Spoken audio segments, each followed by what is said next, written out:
बिस्मिल्लाहिर्रहमानिर्रहीम। अस्सलाम वालेकुम। अच्छा, आज जो चीज़ हमने डिस्कस करनी है ये मेरे ख़ास तौर पे ऑर्थोपेडिक से तो काफ़ी हट की चीज़ है, और ये क्योंकि हम मेडिकल से रिलेटेड हैं, फैमिली में, दोस्तों में, कहीं पे गेट टुगेदर पे भी जाएं, कहीं शादी खुशी गमी में भी कहीं बैठे हों, तो जो टॉपिक ऑफ डिस्कशन होता है उसमें दो चीज़ें होती हैं।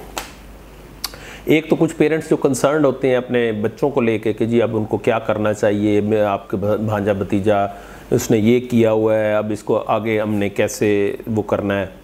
ख़ास तौर पे वो मेडिकल के बारे में बहुत एंथुसियास्टिक होते हैं। दूसरा ये होता है कि पेशेंट्स हमें दिखा रहे होते हैं मुख्तलिफ़ चीज़ों की, मुख्तलिफ़ कंप्लेंट्स, किसी का वो होता है। तो मैंने ये रियलाइज़ किया कि ये इन चीज़ों को हम वक्तन फ़वक्तन एड्रेस करते रहा करें तो उससे ज़्यादा बेहतर एक वो होता है कि हर बंदे को अलहदा से एक्सप्लेन करना कई दफ़ा बहुत मुश्किल हो जाता है। उसको कंसीडर करते हुए ये वीलॉग मैंने उन बच्चों के लिए बनाया और उन पेरेंट्स के लिए बनाया है कि जिनके बच्चे एफएससी कर रहे हैं या कर चुके हैं। बहुत शुक्रिया। अगर आप हमारे चैनल पर नए हैं तो इसको सब्सक्राइब कर लें ताकि आपको ये इन्फॉर्मेटिव वीडियोस बर वक्त मिलती रहें। अब वो आते हैं हमारे पास ऑप्शंस लेकर या ऑप्शंस या पूछने के लिए आते हैं, तो उनकी सुई दो चीज़ों पे अड़ी हुई होती है, एक डॉक्टर, एक इंजीनियर। अब हमारे माशरे में प्रॉब्लम यही है कि हम स्टिक टू वन कॉन्सेप्ट, हम उसको लेकर चलते हैं, और मैं इसको दूसरे लफ्ज़ों में कहता हूं कि जब तक हम उसको एग्जॉस्ट नहीं कर लेते, और एग्जॉस्ट से मुराद ये है कि अगर मैं मेडिकल के फील्ड की बात करूं या दूसरे शोबों की बात करते हैं फिर बाद में, जब तक उसमें सुपर सैचुरेशन नहीं हो जाएगी ना, हम उससे नहीं हटेंगे और हम बाकी शोबों को बड़ा यानी वो करेंगे। और कई दफ़ा मैंने ये ऑब्ज़र्व किया है ख़ास तौर पर रिश्तेदारों में कि अगर उनको ये मशवरा दें कि जी आप बच्चे को अब मेडिकल में ना भेजें और शोबे बहुत ज़्यादा हैं, तो मेरा ये ख्याल है कि वो तन्हाई में बैठ के या कहीं पे बैठ के पब्लिकली भी ये कह देते हैं कि जी आप तो डॉक्टर बन गए हैं, हमारे बच्चों को बनने के लिए वो इनको इतराज़ है, देखें हमें मिसगाइड कर रहे हैं। लेकिन मैं फ्रैंकली बताऊं कि इस वक्त जो पाकिस्तान में मेडिकल के शोबे की पोजीशन है, तो I will not recommend even for my own kids to go in the medical, number एक। अब दूसरा सवाल उनका ये होता है कि अच्छा डॉक्टर साहब फिर ऑप्शन क्या है। उन ऑप्शंस के हिसाब से देखें, मेडिकल और इंजीनियरिंग तो है ही है, वो हर किसी को पता है, और उसके सारे कि कैसे एंट्री होनी है, कैसे एंट्री टेस्ट की तैयारी करनी है, एमडी कैट क्या होगा, ई कैट क्या होगा, किस तरीके से एडमिशन्स होंगे। अब तो बल्कि एक और ऑप्शन भी आ गई हुई है जो कि रिसेंटली है कि if you have done pre medical और आप इंजीनियरिंग में जाना चाहते हैं तो यू कैन ऑप्ट फॉर, वो उनका अपना एक इंजीनियरिंग का प्रोसीजर है। वो अगर आप उनकी वेबसाइट्स पे जाएंगे तो वहाँ पे भी ये चीज़ें बड़ी डिटेल में डिस्क्राइब की हुई होती हैं उन्होंने कि जी आप अगर विद इन 6 मंथ्स उनका एक ख़ास उन्होंने एग्ज़ाम, एक सब्जेक्ट रखा हुआ है, उसका कोई टेस्ट वगैरह लेते हैं, and if you have passed through that तो उससे वो आपको उसमें एडमिशन कंटिन्यू करने की इजाज़त दे देते हैं। तो ये तो एक प्लस पॉइंट आ गया होगा कि भाई अगर पहले ये था कि जो मेडिकल के शोबे में प्री मेडिकल में आ जाते थे, उनका प्रॉब्लम ये होता था कि वो बिल्कुल लॉक हो जाते थे कि जी either you have to do medical या फिर आप बिल्कुल ही उससे, क्योंकि हमारे जहन में जो कॉन्सेप्ट था वो यही था कि जी इंजीनियरिंग है या मेडिकल है, तो इस वजह से वो फंस जाते थे। अब वो कॉन्सेप्ट भी थोड़ा सा चेंज हो गया। इस वक्त जो और शोबे हैं मैं उनके बारे में डिस्कस करना ज़रूरी समझता हूँ। उसमें जो मोस्टली अगर आप मेडिकल में इंटरेस्टेड भी हैं तो नर्सिंग।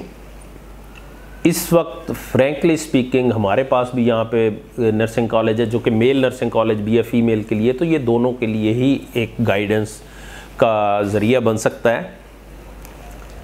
नर्सिंग में job opportunities, training opportunities, training में स्टाइपेंड का होना, ट्रेनिंग में सारी जो आपको फैसिलिटीज़ का होना, सारी चीज़ें नर्सिंग में प्रॉपरली अवेलेबल हैं। और नर्सिंग शोबे की जो पहले एक लोअर वर्थ समझी जाती थी, अब मैं समझता हूँ कि उनकी worth at par to medical doctors आ गई हुई है। क्यों?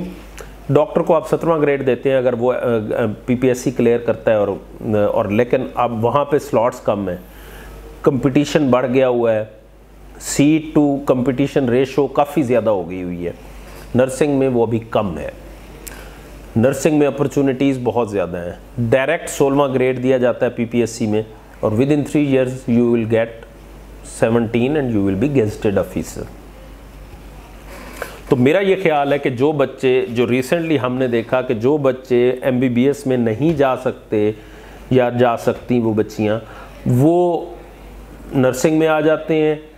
नर्सिंग में उनको ट्रेनिंग के बाद जॉब अपॉर्चुनिटीज़ भी बेहतर हैं, स्पेशलाइजेशंस भी बेहतर हैं, सारी चीज़ें अपॉर्चुनिटीज़ हैं। एक तो शोबा हो गया नर्सिंग का। फिर आ जाता है मेडिकल, एमएलटी, टेक्नोलॉजिस्ट की जॉब है, वो बहुत अच्छा शोबा है। उसके बाद आ जाते हैं कंप्यूटर साइंस में, इंजीनियरिंग प्लस कंप्यूटर साइंस या सिंपल कंप्यूटर साइंस में भी जा सकते हैं। फिर आ जाता है कि जनाब आप commerce and accountant and business में जाएं, वो बहुत अच्छा शोबा है एफएससी के बाद, कि वहाँ से बंदा उस साइड पे स्विच कर जाए। यानी ये ऑकवर्ड शोबे समझे जाते हैं हमारे मुल्क के हिसाब से, लेकिन दुनिया में इन शोबों की इम्पोर्टेंस है, इन शोबों की प्रॉपर जॉब अपॉर्चुनिटीज़ हैं। यानी कनाडा में आपको इंजीनियरिंग, अकाउंटिंग, बिजनेस, कॉमर्स, इनकी जॉब्स ज़्यादा आसानी से, और उसके साथ इमिग्रेशन बहुत जल्दी मिल जाती है एज़ कम्पेयर टू मेडिकल, क्योंकि none of the country will allow you to go into your country और उनके मरीज़ को किसी को आप हाथ लगाएं अगर आपने उनके सिस्टम में आप एंटर नहीं हुए। और यही प्रॉब्लम अब गल्फ़ में भी आती जा रही है कि गल्फ़ में भी एंटर होने के लिए वो कहते हैं कि जी हमारे सिस्टम में आए, ट्रेनिंग यहाँ से वो करें, फिर उसके बाद आगे की बात करेंगे। तो ये एक और वो है।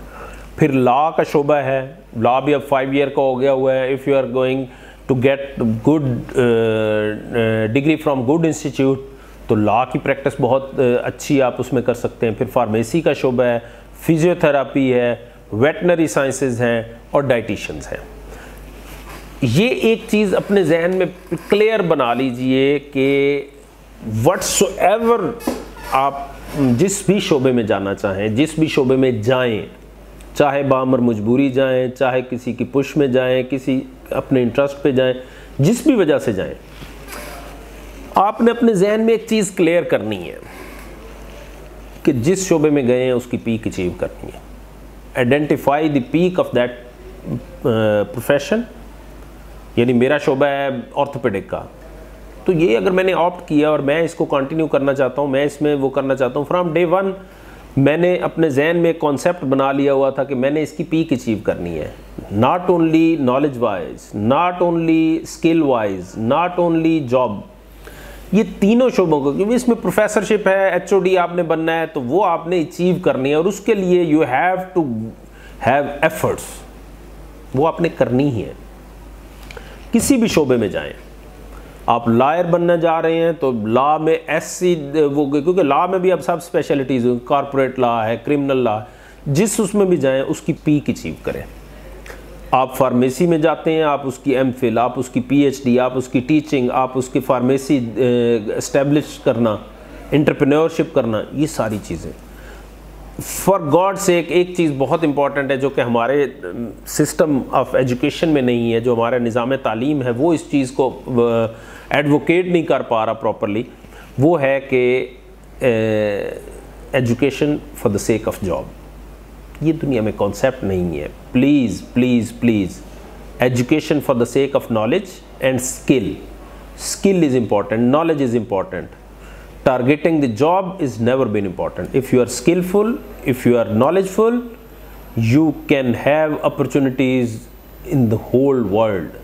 किसी भी शोबे में आप हैं। तो मेरा आज का यही वो था कि भाई ये एक वीलॉग है जो कि मैं जो भी पेरेंट्स पूछेंगे मैं उनको फॉरवर्ड कर दूं कि जनाब ये शोबे हैं, इसमें आप देख लीजिए कि किस तरह आपने वो करना है। बाकी इनकी जो डिटेल है छोटी, इसकी हर शोबे की एक थोड़ी थोड़ी सी डिटेल, उसके लिए हम अलहदा वीलॉग करेंगे जिसमें हम एक दफ़ा मेडिकल को एड्रेस कर लेंगे, दूसरी दफ़ा हम नर्सिंग को एड्रेस कर लेंगे कि किस तरह से एंट्री कैसे है, फिर आगे उसका करिकुलम कैसा है, फिर आगे किस तरह उसको लेके चलना है। जो मेडिकल से रिलेटेड है उनको मैं कर लूँगा, जो इंजीनियरिंग से हैं वो किसी हम दोस्त इंजीनियर की हेल्प ले लेंगे, उसके साथ हम वीलॉग कर लेंगे या कोई पॉडकास्ट कर लेंगे। So this is our plan to go into the future of this all career counseling. Thanks for watching our video. If you are new on my channel, please subscribe so that you can get informative videos in time.